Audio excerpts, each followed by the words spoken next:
everyone, I am Anuj Tomar and I welcome you in English Toppers Academy.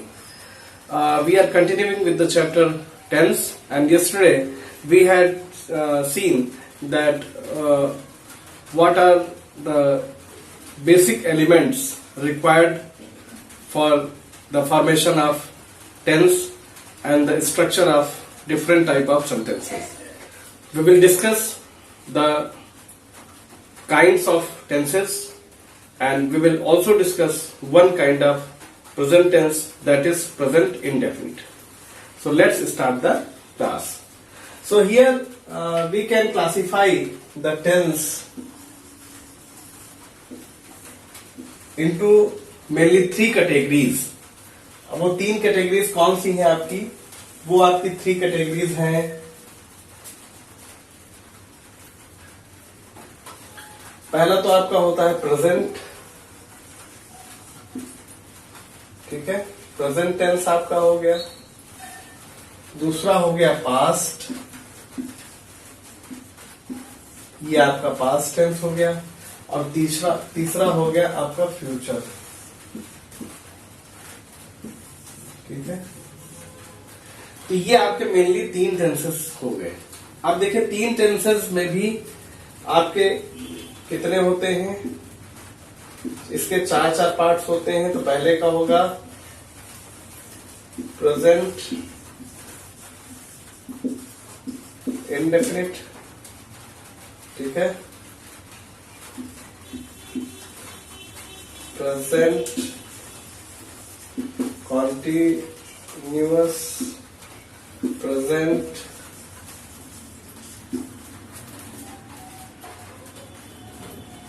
Perfect, ठीक है. और next हो गया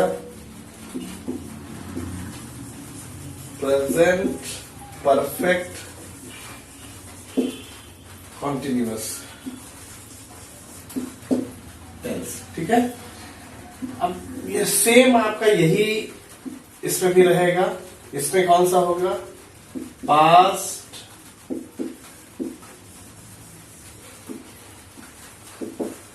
indefinite, past continuous, past perfect, और फिर लास्ट है past perfect continuous. तो देखिए लगभग हमारा वही सेम पैटर्न चल रहा है. केवल यहां पे डिफरेंस है केवल प्रेजेंट का, पास्ट का, और इधर आपका हो जाएगा फ्यूचर का, ठीक है. तो इस तरह से इसमें भी वैसे ही हो जाएगा. इसमें आपका हो जाएगा फ्यूचर इंडेफिनिट, फिर फ्यूचर कॉन्टिन्यूअस, ठीक है. दिख रहा है? हाँ, इसीलिए हमने शॉर्ट कर दिया है, इसको आप समझ जाइएगा. आपको शॉर्ट नहीं लिखना है, आपको वैसे ही लिखना है, ठीक है. और नेक्स्ट आपका है फ्यूचर परफेक्ट,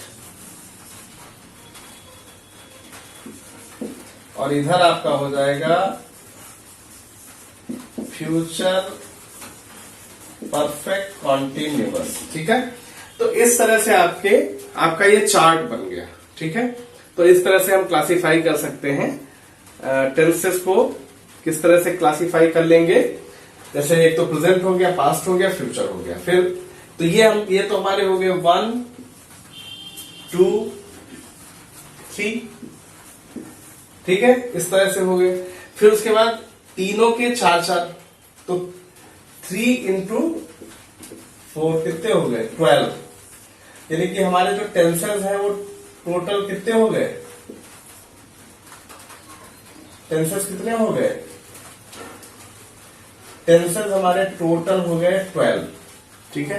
अब देखते हैं प्रेजेंट इंडेफिनिट, यानी कि ये प्रेजेंट हो गया, ठीक है. ये आपका हो गया प्रेजेंट टेंस, और प्रेजेंट टेंस में हम लोग देखेंगे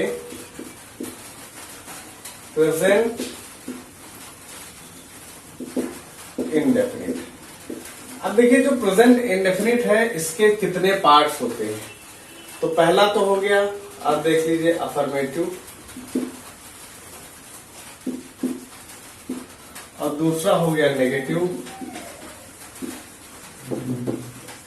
और तीसरा हो गया आपका interrogative.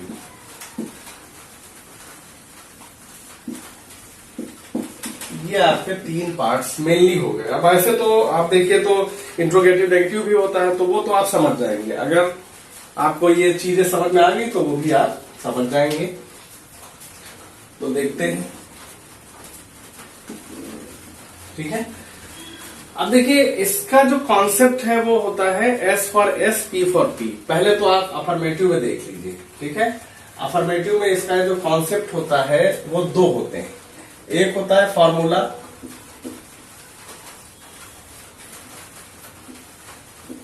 S for S, P for P, या S equal to S, P equal to P। यानी कि अगर हमारा सिंगुलर सब्जेक्ट है,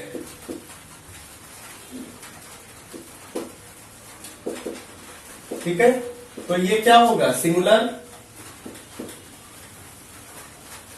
वर्ब लगेगा इसमें। अगर हमारा सब्जेक्ट प्लूरल है,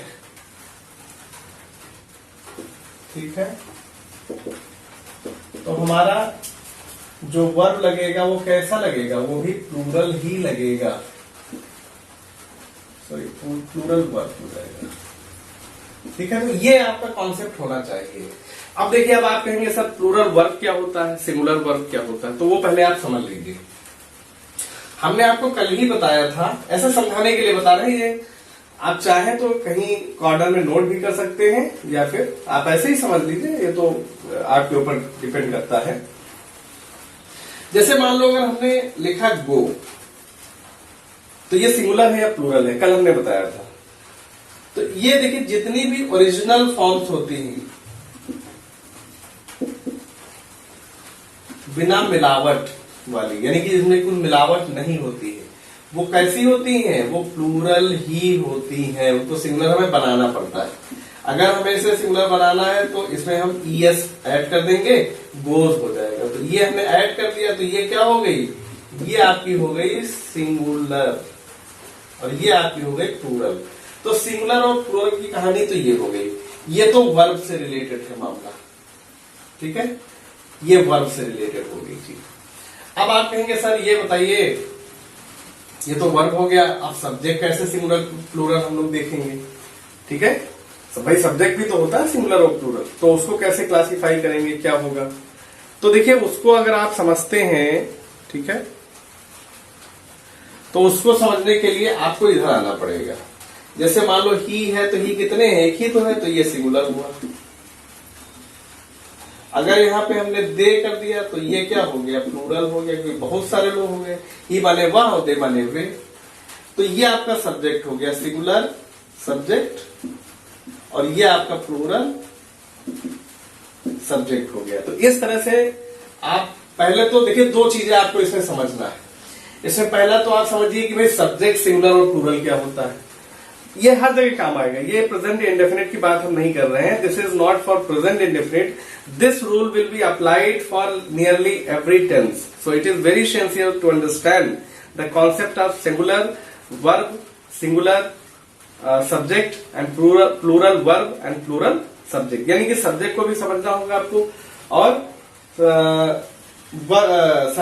सब्जेक्ट को समझना होगा और वर्ब को समझना होगा। जब दोनों को आप समझ जाएंगे तभी आपका टेंस बन पाएगा, अदरवाइज नहीं बन पाएगा, ठीक है। तो ये जो हमारा कॉन्सेप्ट है, ये आप समझिए कि आपको समझ में आ गया होगा, ठीक है। जब तक ये नहीं आएगा तब तक आपका कुछ होने वाला नहीं है। तो ये आपको समझना है। अब आइए टॉपिक पे। अभी तक तो आपको ये बेसिक चीजें आपको बताई जाती रही कि भाई क्या होता है, कैसे है। अब आप आइए टॉपिक पे। तो टॉपिक पे जैसे ही आएंगे तो सबसे पहले तो होता है इसका फॉर्मूला, ठीक है। फॉर्मूला में क्या होता है, सब्जेक्ट प्लस वर्ब, एस और ES, ये तो सिंगुलर के लिए हुआ, प्लस ऑब्जेक्ट, ये इसका फॉर्मूला होता है, ठीक है। तो पहले तो एक देख लेते हैं, पहले तो सिंगुलर देखते हैं। तो पहले तो आप देखिए, ही प्लेज क्रिकेट, मान लो ये हो गया। दूसरा दे, सॉरी एक और बना लेते हैं सिंगुलर, शी कुक्स फूड, मान लो ये हो गया। तो ये आपका तो S for S, P for P, यानी कि ये हो गया S और ES वाला, यानी कि ये सिंगुलर वाला हो गया। दूसरा देखते हैं, they work hard,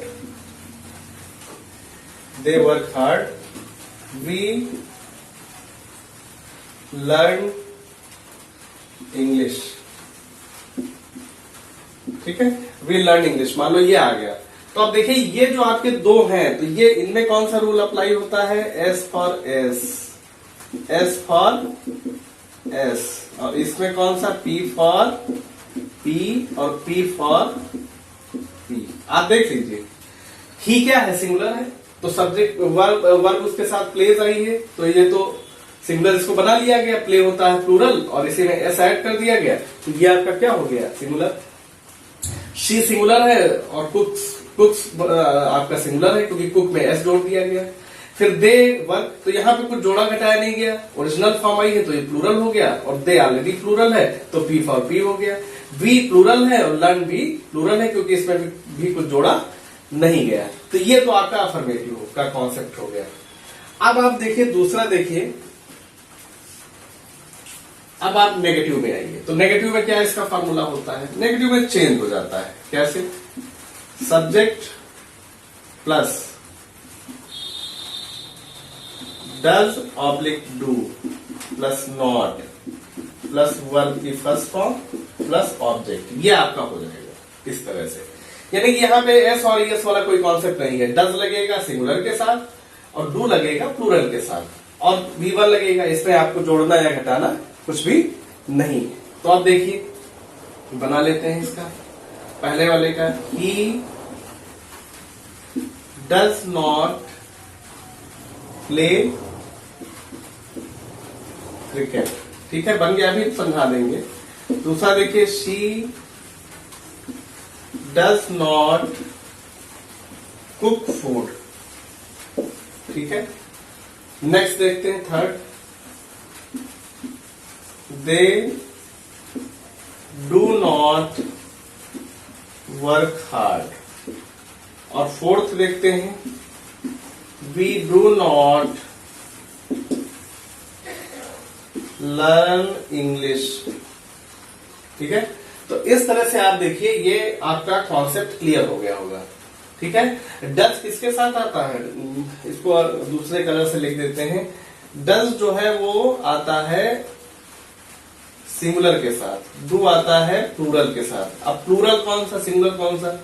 plural singular subject SS और प्लूरल सब्जेक्ट, ठीक है।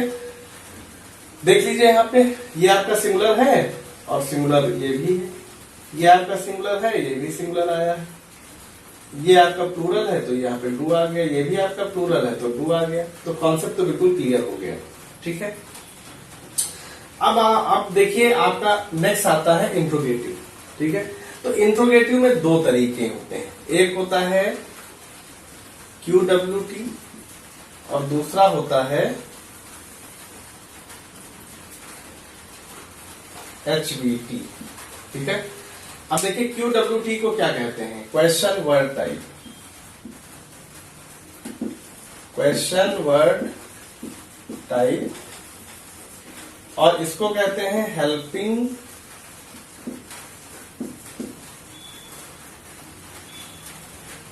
Verb type. तो सबसे पहले देखिए, हम QWT तो बाद में देखेंगे, पहले हम HVT देख लेते हैं, ठीक है। तो HVT में क्या होता है? बेसिकली HVT में होता है हेल्पिंग वर्ब टाइप, यानी कि यही जो हमारी हेल्पिंग वर्ब है, इनको ही हम निकाल लेते हैं। इसको भी हम हिंदी में भी समझा देंगे आपको। जैसे डज ही प्ले क्रिकेट, और क्वेश्चन मार्क लग गया, ठीक है। अब इसका फार्मूला भी आपको बता देंगे। दूसरा देखिए क्या है, डज शी कुक फूड, मान लो ये हो गया। अब ऊपर वाला देख लेते हैं,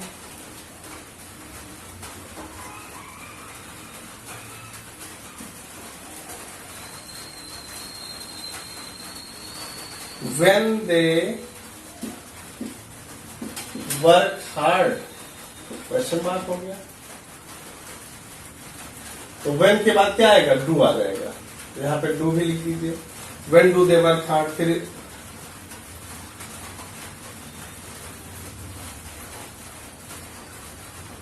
why do we learn English, मान लीजिए आ गया question mark.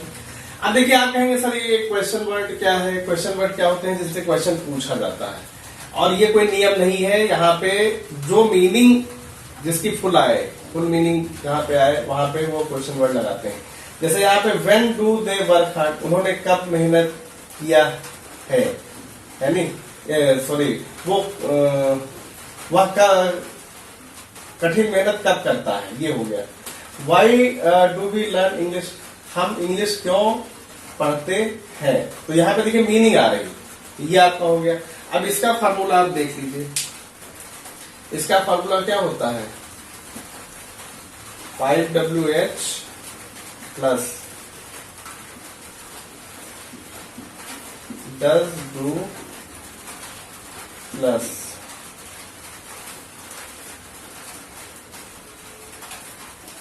Subject plus V1 plus object और क्वेश्चन मार्क, ठीक है, ये आपका हो गया। फिर इसमें क्या होता है, इसमें होता है हेल्पिंग वर्ब टाइप, ठीक है, तो इसमें सीधे आप लिख लीजिए does do plus subject plus verb plus object, subject और क्वेश्चन मार्क। मतलब देखिए इसमें वर्ब की फर्स्ट फॉर्म ही लगेगी, यहाँ पे भी फर्स्ट फॉर्म है, यहाँ पे भी फर्स्ट फॉर्म है, यहाँ पे भी देखिए फर्स्ट फॉर्म है, ठीक है। यहाँ पे फर्स्ट फॉर्म तो है, लेकिन जब सिंगुलर आता है तो फिर आपका एस और ईएस लग जाता है। तो इस तरह से आपका ये कॉन्सेप्ट आपको क्लियर हो गया होगा। फिर से एक बार देख लेते हैं। देखिए अफर्मेटिव में क्या होता है, नेगेटिव, इंटरोगेटिव, तीन पार्ट हमारे, ठीक है। इसमें देखिए फॉर्मूला इसका बिल्कुल क्लियर हो गया होगा आपको। V1 यहाँ पे लगेगा, एस और ईएस सिंगुलर के लिए है, बाकी प्लूरल के लिए हमने इसीलिए ब्रैकेट में रखा है। प्लूरल जो आपका है वो S subject plus V1 plus object हो जाएगा, ये केवल सिंगुलर सब्जेक्ट के लिए है। बाकी फार्मूला आपको पूरे क्लियर हो गए होंगे, सब एग्जाम्पल्स हमने दे ही दिए हैं, फार्मूला आपको नोट ही करा दिए हैं, टाइप आपको लिख दिए हैं, फार्मूला आपको हो गया है, सारी चीजें आपको लगभग क्लियर हो जाएंगी। ये कॉन्सेप्ट आपको क्लियर होना चाहिए प्रेजेंट इंडेफिनिट में, ठीक है। तो ये काफी हद तक आपको चीजें समझ में आ गई होंगी, तो आप हमें बताइएगा, ठीक है, कि किस तरह क्या और तरीका है कुछ बताने का। फिलहाल तो कोशिश हमने की है कि आपको सारी चीजें समझ में आए, ठीक है। Thank you for watching the video till the last minute. Thank you. Have a great day.